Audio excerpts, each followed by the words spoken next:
morning po sa ating mga ka-Andres. Samahan po muna ninyo kaming mag-almusal in preparation sa ating maghapong pamamasyal. Kaya naman ang lahat ay super excited, lalong-lalo na ito si Bakekang. At para nga daw hindi na kami magsibaba ay nagpa-deliver na lamang si Bayaw ng Jollibee at ng donut para may choice ang mga bata kung ano ang gusto nilang almusal.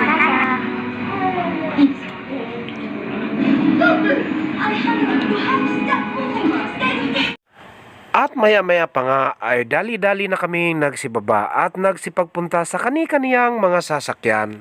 At sadya nga pong nakakaingit ang mga bata sapagkat nung malaman nila na umpisa na ng kanilang gala, talaga namang naglulundagan sa tuwa.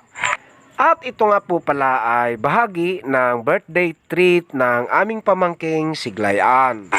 Kaya naman pamangkin ay tanggapin mo ang aming taus-pusong pagbati ng happy birthday.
Tunay nga pong nakakawala ng stress ang mga tanawin dito sa Tagaytay.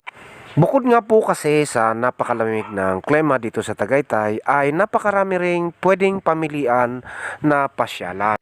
At kung lulubin nga po ng Panginoon na magtuloy-tuloy ang magandang panahon, mayroon po tayong 3 destination sa buong maghapon. At makalipas nga lamang po ang ilang sandali ay narating na po natin ang People's Park. At tunay nga pong nakamamangha mga tanawin dito sapagkat ito pala ay nasa tuktok ng bundok. Kaya naman kahit sa katanghaliang tapat ay napakalamig pa rin ng simoy ng hangin. Pakiramdam ko tuloy ako ay nasa Baguio. At dahil nga po weekend ngayon ay napansin ko na napakaraming tao ang umaakyat dito. Lalong-lalo na yung mga lokal na turista. Siya nga po pala pag akyat namin ay mayroon palang entrance fee na 50 pesos per head. Yan po ay malaking tulong na sa ating mga lokal na manggagawa dito sa Tagaytay. At sa paligid nga po nito ay mayroon din pong pamimilian na mga kainan at mayroon ding mga vendor na nagtitinda ng samut-saring mga pagkain. At inumpisahan na nga po naming maglakad paakyat. Dito po ay mayroon din kayong pamimilian kung gusto ninyong sumakay. Mayroon naman pong mga jeep na umaakyat mismo papunta doon sa tuktok. Bagamat karamihan sa mga turista ay mas pinipili nilang maglakad katulad namin.